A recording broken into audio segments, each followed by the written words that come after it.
नमस्कार प्रियो मित्रों, मैं पंडित और ज्योतिष आचार्य डॉक्टर प्रद्युम्न दास आप सभी का मंगल कामना करता हूं। आज हम बात करेंगे भागवत गीता का प्रथम अध्याय के श्लोक संख्या 8 का भावार्थ, नैतिक दृष्टिकोण, सामाजिक दृष्टिकोण का विश्लेषण। यह श्लोक महाभारत के भीष्म पर्व से लिया गया है, जो कि युद्ध के मैदान में भगवान श्री कृष्ण द्वारा अर्जुन को दिया गया गीता का उपदेश है। यह श्लोक भगवद गीता के पहले अध्याय अर्जुन विषाद योग का हिस्सा है, जहां दुर्योधन अपने गुरु द्रोणाचार्य को कौरवों की सेना के महान योद्धाओं का परिचय दे रहा है। आइए अब इस श्लोक का अर्थ और उसकी विस्तृत व्याख्या हिंदी में करते हैं। श्लोक: भवान भीष्मश्च कर्णश्च कृपश्च समितिञ्जयः अश्वत्थामा विकर्णश्च सौमदत्तिस्तथैव च। अर्थ: इस श्लोक में दुर्योधन गुरु द्रोणाचार्य को कौरव सेना के प्रमुख योद्धाओं के बारे में बताता है। वह कहता है, भवान आप द्रोणाचार्य, भीष्म भीष्म पितामह, कर्ण कर्ण, कृप कृपाचार्य जो युद्ध में जीतने वाले योद्धा हैं, समितिंजय युद्ध में विजयी होने वाले, अश्वत्थामा गुरु द्रोणाचार्य के पुत्र अश्वत्थामा, विकर्ण विकर्ण जो दुर्योधन के भाई हैं, सौमदत्ती बाहलीक पुत्र सोमदत्त। इस प्रकार दुर्योधन अपने गुरु को बताता है कि युद्ध में आपकी सहायता के लिए भीष्म, कर्ण, कृपाचार्य, अश्वत्थामा, विकर्ण और सोमदत्त जैसे महावीर योद्धा तैयार हैं। यह सभी युद्ध में निपुण और महान योद्धा हैं, जो किसी भी परिस्थिति में हार मानने वाले नहीं हैं। विस्तृत व्याख्या: 1. दुर्योधन की रणनीति और सोच। इस श्लोक के माध्यम से दुर्योधन यह जताने की कोशिश कर रहा है कि उसकी सेना में कई महान योद्धा हैं, जिनका युद्ध कौशल और अनुभव असीमित है। दुर्योधन का उद्देश्य केवल गुरु द्रोणाचार्य को यह समझाना नहीं है कि उनकी सेना में कौन कौन से प्रमुख योद्धा हैं, बल्कि वह उनकी हिम्मत बढ़ाने का प्रयास भी कर रहा है। दुर्योधन जानता है कि पांडवों की सेना भी बहुत शक्तिशाली है, इसलिए वह अपने गुरु को यह विश्वास दिलाना चाहता है कि कौरवों के पास भी अजेय योद्धाओं की कोई कमी नहीं है। 2. भीष्म पितामह का महत्व। इस श्लोक में सबसे पहले दुर्योधन भीष्म पितामह का नाम लेता है। भीष्म पितामह कौरव और पांडव दोनों के कुलगुरु और आदरणीय थे। उनके बल और पराक्रम का कोई मुकाबला नहीं था। महाभारत के युद्ध में भीष्म पितामह का होना कौरवों के लिए सबसे बड़ी ताकत थी। उनकी सैन्य रणनीति और युद्धकला की जानकारी अपार थी। भीष्म ने अपने पिता राजा शांतनु को दिए गए वचन के कारण आजीवन ब्रह्मचारी और निष्कलंक योद्धा बने रहे। उनकी निष्ठा, कर्तव्यपरायणता और अडिगता उन्हें महाभारत के महानतम योद्धाओं में से एक बनाती है। 3. कर्ण का स्थान। कर्ण दुर्योधन का सबसे करीबी मित्र और सहयोगी था। उसे सूर्यपुत्र कहा जाता है और वह अद्वितीय धनुर्धर था। हालांकि कर्ण को पांडवों का भाई होने का सत्य ज्ञात था, लेकिन उसने हमेशा दुर्योधन का साथ दिया और अंत तक अपने मित्र के प्रति वफादार रहा। दुर्योधन कर्ण को अपने सबसे विश्वसनीय योद्धाओं में गिनता है, क्योंकि कर्ण की युद्धकला और कौशल अद्वितीय थी। वह एकमात्र ऐसा योद्धा था जो अर्जुन के बराबर युद्ध में खड़ा हो सकता था। 4. कृपाचार्य का योगदान। कृपाचार्य भी कौरवों और पांडवों के गुरु रहे थे। वे एक महान योद्धा और नीति विशारद थे। उनके ज्ञान और धैर्य की मिसाल दी जाती है। कृपाचार्य युद्ध की रणनीति और युद्धकला में प्रवीण थे और दुर्योधन को उन पर भी पूर्ण विश्वास था। उनके युद्ध कौशल के कारण ही उन्हें समितिंजय कहा गया है, जिसका अर्थ है युद्ध में विजयी होने वाला। 5. अश्वत्थामा की भूमिका। अश्वत्थामा गुरु द्रोणाचार्य के पुत्र थे और एक अद्वितीय योद्धा थे। वह अमर थे और अपने पिता की तरह महान धनुर्धर थे। अश्वत्थामा का कौरव सेना में होना एक बड़ी शक्ति थी। महाभारत युद्ध के बाद भी अश्वत्थामा का नाम विशेष रूप से याद किया जाता है, क्योंकि उसने पांडवों से प्रतिशोध लेने के लिए कई गलत कदम उठाए थे। परंतु उस समय वह कौरवों के लिए एक महान योद्धा था। 6 विकर्ण का साहस। विकर्ण दुर्योधन के भाई और धृतराष्ट्र के पुत्र थे। यद्यपि विकर्ण ने सभा में द्रौपदी के चीरहरण के समय कौरवों के विरुद्ध आवाज उठाई थी, परंतु जब युद्ध की बात आई तो उसने अपने भाई का साथ दिया। विकर्ण एक न्यायप्रिय और धर्मनिष्ठ योद्धा था और दुर्योधन उसके साहस और वीरता का आदर करता था। 7 सोमदत्त का महत्व। सोमदत्त सोमदत्त के पुत्र बाहलिक कुल से थे और महाभारत के युद्ध में कौरवों के पक्ष में लड़े थे। सोमदत्त का भी युद्ध में अद्वितीय योगदान था। वह एक साहसी और महान योद्धा थे जिन्होंने कौरवों की सेना में महत्वपूर्ण भूमिका निभाई। दुर्योधन की मानसिकता। दुर्योधन ने इस श्लोक में जिन योद्धाओं का नाम लिया है वे सभी कौरवों के पक्ष में थे और युद्ध में उनका सहयोग निश्चित था। यह श्लोक दुर्योधन की उस मानसिकता को दर्शाता है जहां वह खुद को पूर्णतया आत्मविश्वास से भरा हुआ दिखाने का प्रयास कर रहा है। उसे यह डर था कि पांडवों के साथ भगवान श्री कृष्ण और अर्जुन जैसे महान योद्धा हैं और ऐसे में उसे अपने सेना के सभी प्रमुख योद्धाओं का सहारा चाहिए था। इसलिए उसने सबसे पहले अपने गुरु द्रोणाचार्य को यह जताया कि उनकी सेना भी किसी से कम नहीं है। युद्ध का महत्व और तैयारी। महाभारत का युद्ध केवल 2 परिवारों का संघर्ष नहीं था, बल्कि यह धर्म और अधर्म की लड़ाई थी। दुर्योधन ने अपनी शक्ति और ताकत को दर्शाने के लिए इस श्लोक में उन योद्धाओं का उल्लेख किया जो उसकी सेना के प्रमुख स्तंभ थे। महाभारत के इस युद्ध में प्रत्येक योद्धा की भूमिका महत्वपूर्ण थी, चाहे वह कौरवों के पक्ष में हो या पांडवों के। दुर्योधन को इस बात का एहसास था कि यह युद्ध बहुत बड़ा और निर्णायक होगा, इसलिए वह अपने गुरु और अन्य योद्धाओं को अपनी सेना की शक्ति का भरोसा दिलाना चाहता था। यह श्लोक महाभारत के भीष्म पर्व से लिया गया है और नैतिक दृष्टिकोण से इसका विश्लेषण अत्यंत महत्वपूर्ण है। यह श्लोक न केवल महाभारत युद्ध के प्रमुख योद्धाओं का उल्लेख करता है, बल्कि इससे जुड़े नैतिक विचार और आदर्श भी उजागर करता है। जब हम किसी श्लोक या कथन का नैतिक विश्लेषण करते हैं तो हम यह देखते हैं कि उस श्लोक के पीछे कौन कौन से नैतिक मूल्य, आदर्श और व्यक्तिगत समूहगत कर्तव्यों की बात की गई है। श्लोक। भवान भीष्मश्च कर्णश्च कृपश्च समितिञ्जयः अश्वत्थामा विकर्णश्च सौमदत्तिस्तथैव च। नैतिक दृष्टिकोण से श्लोक का परिचय। इस श्लोक में दुर्योधन द्रोणाचार्य को कौरवों के प्रमुख योद्धाओं के बारे में बता रहा है। इस श्लोक में जिन योद्धाओं का नाम लिया गया है वे सभी अपने अपने तरीके से धर्म, कर्तव्य और नैतिकता के विभिन्न पहलुओं का प्रतिनिधित्व करते हैं। महाभारत के संदर्भ में यह देखना आवश्यक है कि किस तरह से अलग अलग पात्र अपनी व्यक्तिगत नैतिकता के अनुसार कार्य करते हैं और इससे समाज और युद्ध के परिणामों पर क्या असर पड़ता है। भीष्म कर्तव्य और नैतिकता का संघर्ष। भीष्म का चरित्र महाभारत में नैतिकता और कर्तव्य का प्रतीक है। उन्हें कौरवों और पांडवों दोनों का कुलगुरु माना जाता था और उनका जीवन कर्तव्य, आदर्श और बलिदान का उदाहरण है। परंतु भीष्म का नैतिक संघर्ष यह था कि उन्होंने अधर्मी दुर्योधन का साथ दिया, जबकि वे जानते थे कि पांडव धर्म का पालन कर रहे हैं। कर्तव्यनिष्ठा। भीष्म पितामह ने अपने पिता को वचन दिया था कि वे कौरव राजवंश की रक्षा करेंगे और हमेशा राजा के प्रति वफादार रहेंगे।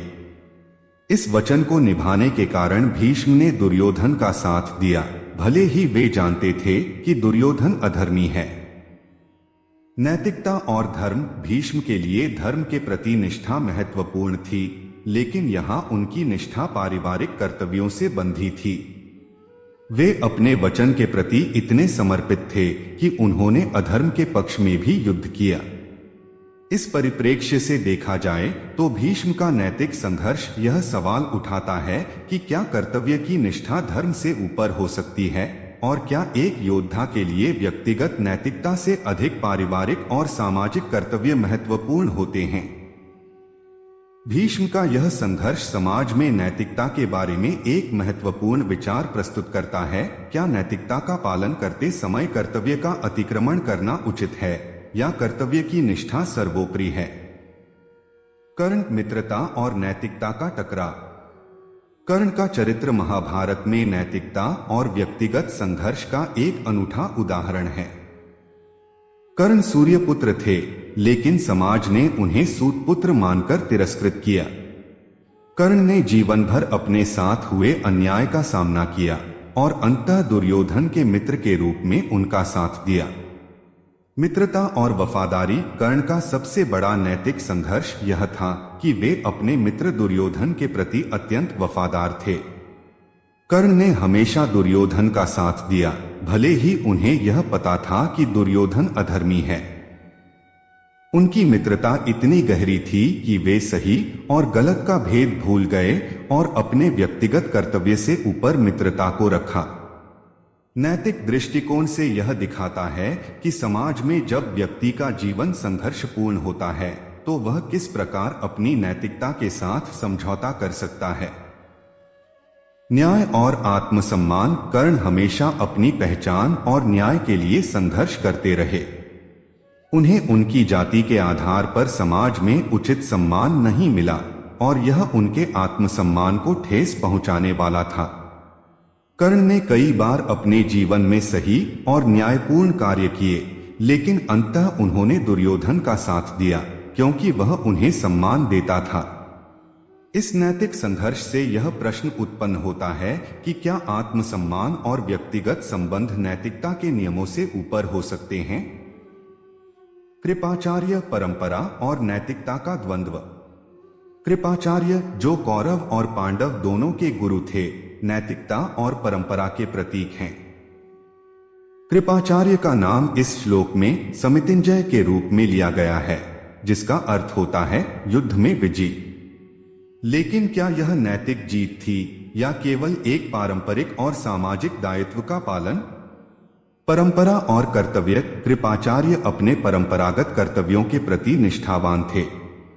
वे कौरवों के पक्ष में लड़े क्योंकि वे उनके गुरु थे और उन्हें अपनी गुरु परंपरा निभानी थी। नैतिक दृष्टिकोण से यह देखा जा सकता है कि व्यक्ति जब परंपराओं और सामाजिक कर्तव्यों के बोझ तले होता है तो उसकी नैतिकता भी इन कर्तव्यों से प्रभावित हो जाती है। नैतिक निर्णय। कृपाचार्य का निर्णय अधर्मी पक्ष में लड़ने का था, लेकिन क्या यह नैतिकता का उल्लंघन था या यह केवल उनके सामाजिक और पारिवारिक कर्तव्यों का पालन था? यह नैतिक संघर्ष दिखाता है कि कभी कभी समाज में परंपराएं नैतिकता से ऊपर हो जाती हैं और व्यक्ति को इन्हीं परंपराओं के आधार पर निर्णय लेना पड़ता है। अश्वत्थामा, अभिमान और नैतिकता का संघर्ष। अश्वत्थामा का चरित्र महाभारत में अभिमान, पितृभक्ति और नैतिकता का प्रतीक है। वह गुरु द्रोणाचार्य के पुत्र थे और अपनी वीरता और शक्ति के लिए प्रसिद्ध थे। लेकिन युद्ध के अंत में अश्वत्थामा ने जो कार्य किए वे उनकी नैतिकता पर प्रश्न खड़े करते हैं। अभिमान और नैतिकता। अश्वत्थामा अपने पिता द्रोणाचार्य के प्रति अत्यंत समर्पित थे। उनका यह अभिमान कि वे गुरु के पुत्र हैं और अमर हैं, उनके नैतिक निर्णयों पर भारी पड़ा। महाभारत के युद्ध के अंत में जब उन्होंने पांडवों के बच्चों की हत्या की तो यह उनके नैतिक पतन का उदाहरण था। यह घटना दिखाती है कि अभिमान और प्रतिशोध के कारण व्यक्ति अपने नैतिक सिद्धांतों से विचलित हो सकता है। पितृभक्ति। अश्वत्थामा का अपने पिता के प्रति गहरा प्रेम और भक्ति भी उनके नैतिक संघर्ष को उजागर करता है। जब उनके पिता की मृत्यु हुई तो उन्होंने प्रतिशोध में नैतिकता का परित्याग किया। यह नैतिक सवाल उठाता है कि क्या किसी के प्रति गहरा प्रेम और भक्ति उसे नैतिकता से भटकने के लिए प्रेरित कर सकती है। विकर्ण। नैतिक साहस और सामाजिक दबाव। विकर्ण का चरित्र महाभारत में नैतिक साहस का प्रतीक है। वह दुर्योधन का भाई था, लेकिन उसने हमेशा सत्य और न्याय का पक्ष लिया। जब द्रौपदी का चीरहरण हो रहा था, तब वह एकमात्र कौरव था जिसने इसका विरोध किया था। नैतिक साहस विकर्ण का सबसे बड़ा नैतिक गुण यह था कि वह समाज के दबावों के बावजूद सही के पक्ष में खड़ा रहा। हालांकि वह कौरवों के पक्ष में था, लेकिन उसने अपने नैतिक सिद्धांतों का परित्याग नहीं किया। यह दिखाता है कि समाज में कुछ लोग नैतिक साहस का परिचय देते हैं, चाहे परिस्थितियां कैसी भी हों। समाज में नैतिकता विकर्ण का चरित्र यह सवाल उठाता है कि समाज में किस प्रकार के दबाव व्यक्ति को नैतिकता से विचलित कर सकते हैं। महाभारत के युद्ध में वह कौरवों के पक्ष में था, लेकिन फिर भी उसने अपने नैतिक आदर्शों को बनाए रखा। इससे यह समझ आता है कि समाज में नैतिकता केवल बाहरी कारकों पर निर्भर नहीं होती, बल्कि यह व्यक्ति के आंतरिक मूल्यों पर भी आधारित होती है। सोमदत्त राजनीति और नैतिकता का संग्राम। सोमदत्त जो बाहलीक कुल से थे, राजनीति और नैतिकता के टकराव का प्रतीक हैं। महाभारत के युद्ध में विभिन्न राज्यों और कुलों की राजनीतिक भूमिका थी और सोमदत्त इसी राजनीतिक संरचना का। यह श्लोक महाभारत के भीष्म पर्व से लिया गया है और सामाजिक दृष्टिकोण से इसे विश्लेषित करने का प्रयास अत्यंत रोचक है। इस श्लोक में केवल युद्ध और योद्धाओं का उल्लेख नहीं है, बल्कि इसके गहरे सामाजिक, नैतिक और सांस्कृतिक संदर्भ भी हैं। महाभारत जैसे महाकाव्य में सामाजिक मूल्य, रिश्तों का ताना बाना, नैतिकता और राजनीतिक स्थिति प्रमुख रूप से उजागर होती है। इसलिए इस श्लोक का सामाजिक दृष्टिकोण से विश्लेषण एक व्यापक और जटिल विषय है। श्लोक का पाठ। इस श्लोक का सीधा अर्थ यह है कि दुर्योधन अपने गुरु द्रोणाचार्य को बताता है कि युद्ध में उनकी सहायता के लिए महान योद्धा भीष्म, कर्ण, कृपाचार्य, अश्वत्थामा, विकर्ण और सोमदत्त उपस्थित हैं। यह सभी योद्धा विभिन्न सामाजिक, राजनीतिक और नैतिक संदर्भों के प्रतीक हैं। आइए इसे सामाजिक दृष्टिकोण से समझने की कोशिश करते हैं। समाज में आदर्श और रिश्तों की जटिलता। महाभारत केवल एक ऐतिहासिक कथा नहीं है, बल्कि यह समाज के विविध आयामों का प्रतीक है। इस श्लोक में जिन योद्धाओं का उल्लेख किया गया है, वे सभी विभिन्न सामाजिक और पारिवारिक भूमिकाओं के प्रतीक हैं। भीष्म पितामह। भीष्म समाज में आदर्श पुरुष और निष्ठावान योद्धा के प्रतीक हैं। उन्होंने पिता को दिए गए वचन के कारण आजीवन ब्रह्मचारी रहने का संकल्प लिया था। भीष्म का चरित्र एक तरफ कर्तव्यनिष्ठा का उदाहरण है, तो दूसरी ओर यह समाज में व्यक्तिगत स्वतंत्रता के सवाल भी उठाता है। भीष्म की स्थिति इस श्लोक में दिखाती है कि समाज में व्यक्ति की पहचान उसके कर्तव्यों और वचनों से निर्धारित होती है, भले ही वह व्यक्तिगत रूप से उस स्थिति में असहज हो। कर्ण का चरित्र सामाजिक असमानता और जातिगत भेदभाव का प्रतीक है। कर्ण जो सूर्यपुत्र थे, समाज में सूतपुत्र होने के कारण हमेशा एक संघर्ष का सामना करते रहे। इस श्लोक में कर्ण का उल्लेख दर्शाता है कि समाज में प्रतिभा के बावजूद जातिगत भेदभाव ने किस प्रकार व्यक्ति के जीवन को प्रभावित किया।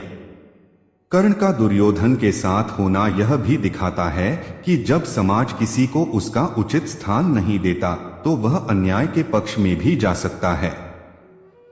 कृपाचार्य जो कौरव और पांडव दोनों के शिक्षक थे, समाज में ज्ञान, परंपरा और गुरु शिष्य के रिश्ते का प्रतिनिधित्व करते हैं। भारतीय समाज में गुरु का स्थान अत्यंत महत्वपूर्ण माना जाता है और कृपाचार्य इस आदर्श को प्रकट करते हैं।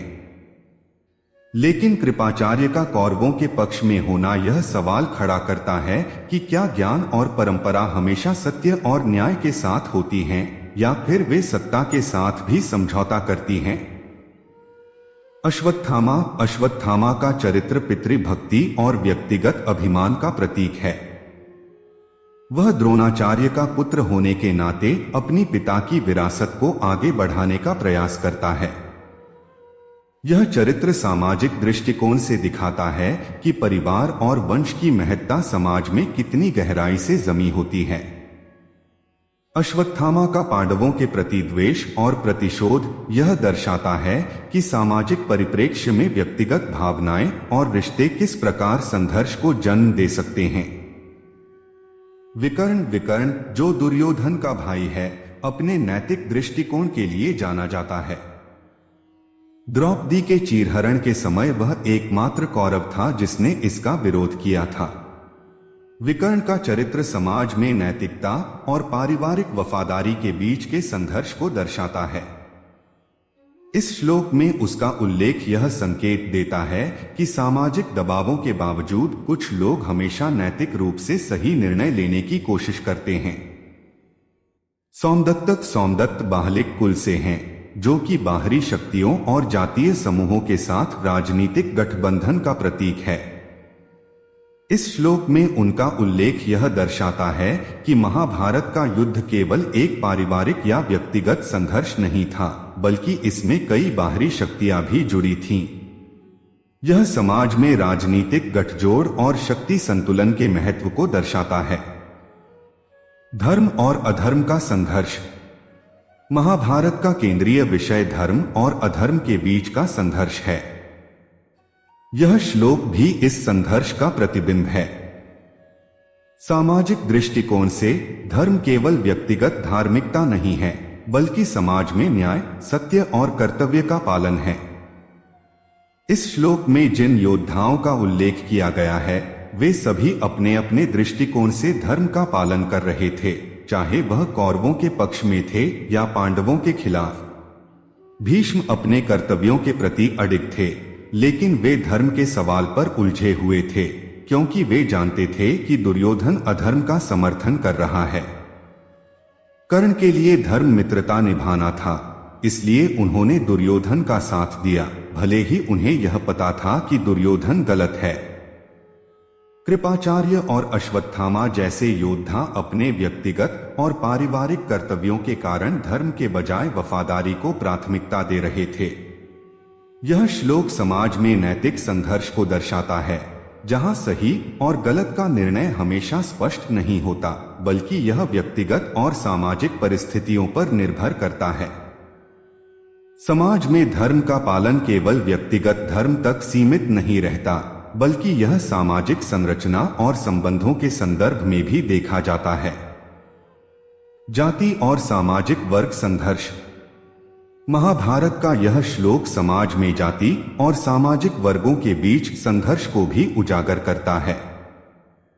कर्ण का सूत पुत्र होना और भीष्म का क्षत्रिय कुल से होना यह संकेत देता है कि समाज में किस प्रकार जाति के आधार पर लोगों की स्थिति निर्धारित की जाती थी। कर्ण का संघर्ष इस बात का प्रतीक है कि समाज में निम्न जाति के लोगों को उनकी योग्यता के बावजूद उच्च वर्गों द्वारा स्वीकार नहीं किया जाता। वह एक महान योद्धा थे, लेकिन उनकी जाति के कारण उन्हें जीवन भर संघर्ष करना पड़ा। यह श्लोक कर्ण के माध्यम से यह दर्शाता है कि समाज में जाति आधारित भेदभाव किस प्रकार व्यक्तिगत और सामूहिक जीवन को प्रभावित करता है। इसके विपरीत भीष्म और कृपाचार्य जैसे उच्च कुल के लोगों को समाज में सहज स्वीकृति मिली। इससे यह भी समझ में आता है कि समाज में योग्यता के बजाय जन्म आधारित सामाजिक स्थिति का महत्व अधिक था। राजनीतिक गठबंधन और समाज में शक्ति का वितरण। इस श्लोक में जिन योद्धाओं का उल्लेख किया गया है, वे सभी विभिन्न राजनीतिक और सामाजिक समूहों का प्रतिनिधित्व करते हैं। महाभारत का युद्ध केवल पांडवों और कौरवों के बीच का युद्ध नहीं था, बल्कि यह विभिन्न राज्यों, कुलों और जातियों के बीच की राजनीतिक संघर्ष की एक बड़ी घटना थी। सोमदत्त का उल्लेख इस बात का संकेत है कि बाहरी शक्तियां भी इस युद्ध में भाग ले रही थीं। समाज में शक्ति का वितरण केवल एक परिवार या राज्य तक सीमित नहीं था, बल्कि इसमें विभिन्न राजनीतिक गठबंधन और विदेश नीति भी शामिल थी।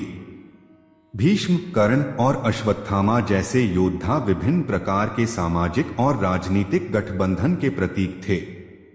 यह श्लोक यह दिखाता है कि समाज में सत्ता का संतुलन बनाए रखने के लिए राजनीतिक गठजोड़ और संबंधों की क्या महत्ता थी।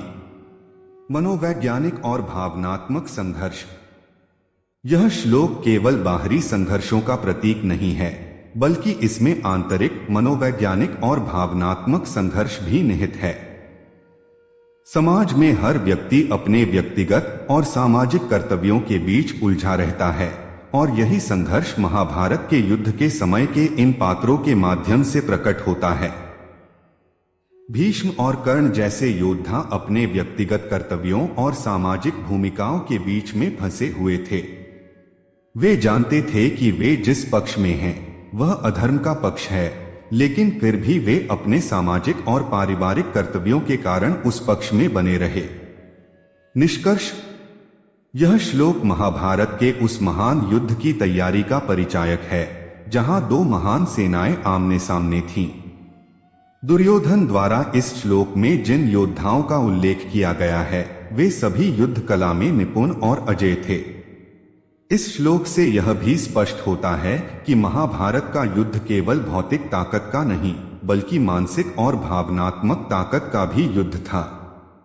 उन प्रमुख पात्रों को उजागर करता है जिनका नैतिक, सामाजिक और व्यक्तिगत संघर्ष महाभारत के युद्ध का आधार था। प्रत्येक पात्र का अपना नैतिक दृष्टिकोण था, जो उनके व्यक्तिगत, सामाजिक और पारिवारिक कर्तव्यों से प्रभावित था।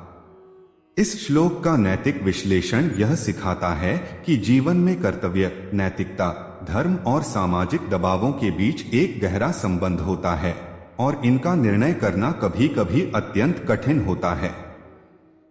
अगर आपको ये वीडियो से आपको संतुष्ट मिला तो वीडियो को लाइक, शेयर और सब्सक्राइब करें। धन्यवाद।